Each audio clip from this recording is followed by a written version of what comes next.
Interest rate has been below 1% for over 10 years now. The implications of low interest rates is that borrowing is encouraged, so you're more likely to take out a mortgage because it's much cheaper, more likely to take out a loan to buy a car or to buy some sort of significant consumer purchase that you wouldn't otherwise take out. You're more likely to borrow money to invest in businesses, start a business, start selling. So it generates economic activity in the domestic market for the short term, but it's not meant to be relied on for a long period. So this is quite interesting. It's never really happened before. It also makes it very difficult to save because you put your money into an account. If you have £100,000 and you put it into a bank account and you're getting 0.2% interest or something like that, it's a good amount of money, but you probably can get a lot better elsewhere if you take it out and invest it into the economy and start spending it. So you invest it into a business, you buy a house with it, you do things like that. Your return would be much better. Whereas I remember the days when I had my little child saving account. I'd put like £100 in, and a year later I'd come back and there'd be £105 in there. It's a 5% interest rate, it's a 5% return. So why would I want to take it out and invest it? So because the interest rate was high enough to justify just leaving it sat in there.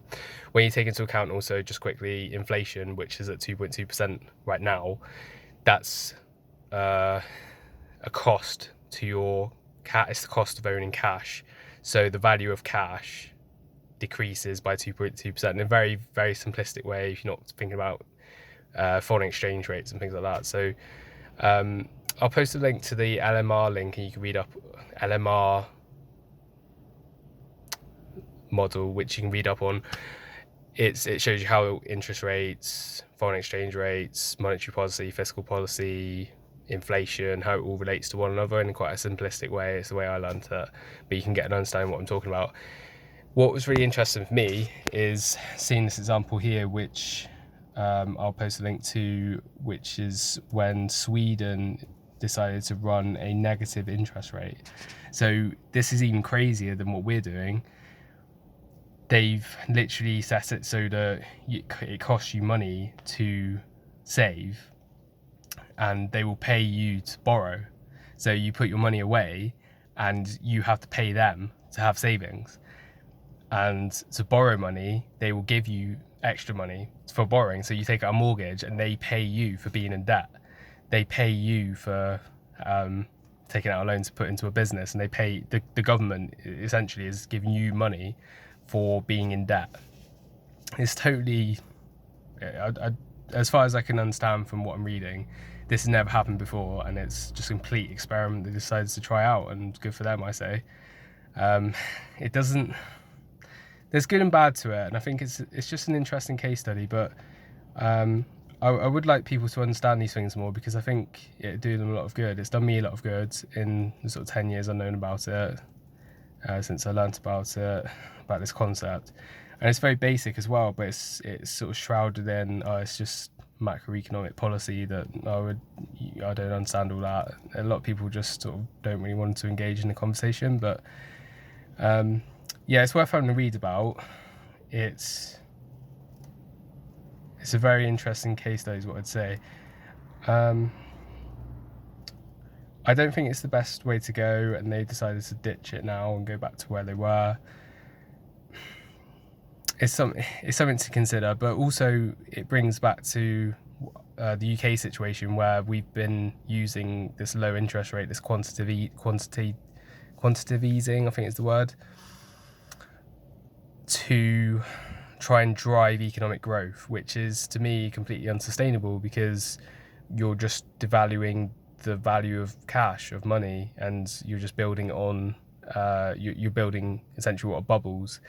And listen to me or don't, like I don't know what my level of credibility is here really, but if you look at history and that's all it takes, you can see that to me this isn't a good idea. I find myself reluctant to do anything at this point, in terms of I look at buying property, or I look at maybe financing a car, or make some sort of big purchase, or trying to start invested in some sort of, well, not so much investing my cash, but to borrow any cash anyway, because I feel like it's just a repeat of what happened 10 years ago. You know, a lot of people were over leveraged, and it was all built on this hollow debt, which it's the I don't want to go too far into this really, because it's sort of drawing away from the point of the video, but there's a lot of speculation, and Bubbles is built on speculation. So there was the housing bubble that collapsed, and a lot of people got burnt, and I feel like that's where we're at in the UK. Alternatively, there's these models like negative interest rates are even crazier, and to me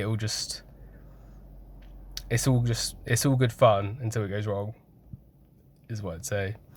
But yeah, the wider point is have a look at these things, consider what the interest rate, how the interest rate affects you, how a negative interest rate would affect you from what you can read in this, how a positive one, what would happen if the interest rate shot up like they did back in the 80s and things like that. What's the volatility of interest rates, what implications are there of the national interest rate. It's really the main figure that you excuse me, it's really the main figure that you should be concentrating on, is my point when you're making decisions as to whether to borrow, whether to invest, whether to make any big purchases, whether to hold fire, and try and take charge of the economy and of the world that's happening around you, as opposed to just being a pawn in the game and just being a victim of whatever happens, which is ultimately what most people are. And it's unfortunate because it really all just comes down back to this national interest rate.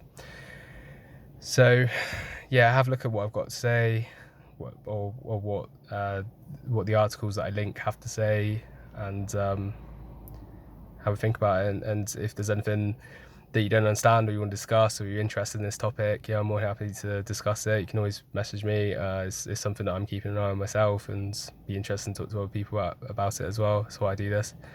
So thanks for watching. I'll see you soon.